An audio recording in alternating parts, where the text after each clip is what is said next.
Hello, you are listening to the OmniTalk Fast 5, brought to you in partnership with the A&M Consumer and Retail Group, Firework, SPS Commerce, and Sezzle. Headline number 2, according to Retail Dive, I can't wait to talk about this actually, Ann.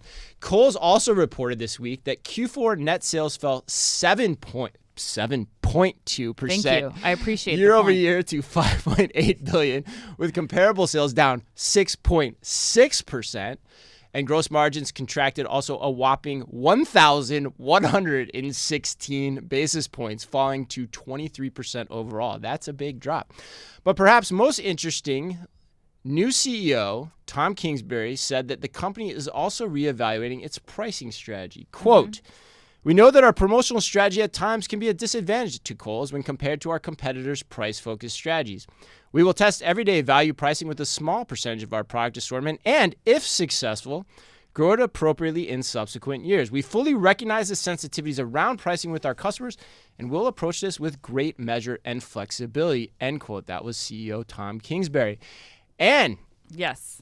do you think Mr. Kingsbury is right to muck around with Kohl's pricing formula? I'm curious. What's your take here? Yes. Not I totally at all. 100% agree. I mean, 100%. I loved, this was in Retail Dive, right? That's, I think, where we were talking about this. Yes. Yeah, and Daphne, the writer, was comparing this to JCPenney, and that's immediately what I thought of. Yep. Like, how many friends do we have from Target that followed all the team down to JCPenney because Ron Johnson was taking over and he was going to change the way he was going to get rid of discounts. And to me, it's just like, dude, your JCPenney, or in this case, Kohl's, your core is, that's why they shop you, is because of the discounting strategy. Like, you take that away from them, and it's just like psychologically, they're going to feel like they're not getting the 100%. deal. And he does talk about, like, we're keeping Kohl's cash and all the other stuff. But, like, if they don't see those discounted pricing or sale, like, when they walk in the door, like, no, they're gonna abandon. They're gonna go to competitors who are selling things, even if the price is lower. I think that, what Kohl's needs to do.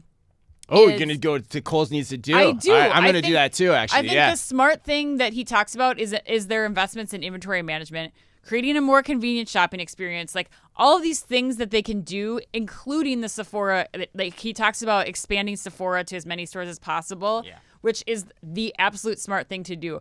The funny thing that I thought about here is he talks about how jewelry sales are being impacted because they're putting Sephora's in where the jewelry department was. Yeah, of course. And I was like, give me a break. Yeah, like, how often do you buy a piece of jewelry? Like, key holidays, maybe a birthday, but right. Sephora is daily use products. Daily use products that are getting a new customer in your door. Like, that's what you got to focus on. Make it more convenient. Get better, delivered a promise to customers because you have better inventory accuracy. You can save sales. Like, I don't know, man. Yeah. So you're not down with this. No. No. I think you're right. And a lot of what you're saying is table stakes in a lot of ways too. That's the funny thing. And so I'm not sure that it necessarily helps the flailing business model, which we talked about a lot. Right. But I 100% agree with you. I think it's a freaking horrible idea. I'll just go out and say that. Like, in fact, I don't even think it can be done. And the reference point would be JCPenney's. It may be what it may be what you need, honestly. Yeah. And I've talked about that. I've written about that in Forbes. Like, this has been a problem for them for a long time, particularly when you start talking about online competition, where online transparency of pricing is so important. Yeah. You can't put all these crazy ass discounts and Kohl's cash to that. It makes it difficult to operate. But it's going to alienate your base. Yeah. It's going to alienate your base. My mother-in-law Marge will not know what to do. Like, she'll walk into Kohl's, she'll be totally overwhelmed and probably walk out. I have no idea, but that's my hunch.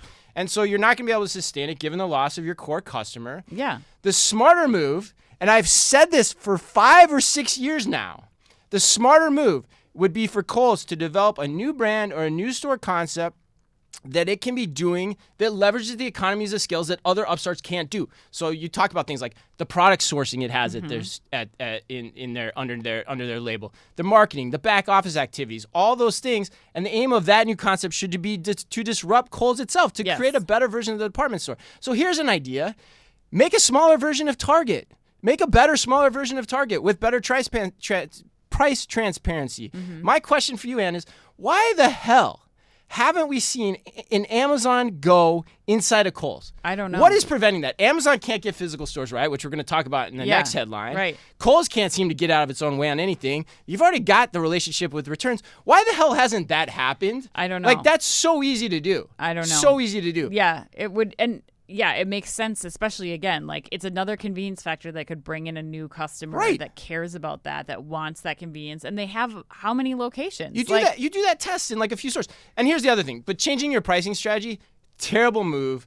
Burlington Tom, that's your new name on this show. Burlington Tom, because that's where you came from. And of course it's what you're going to do because it's what you know. Yeah. It's your heritage. Right. And that's the problem in the hire that I've had from the beginning. All right, rant over.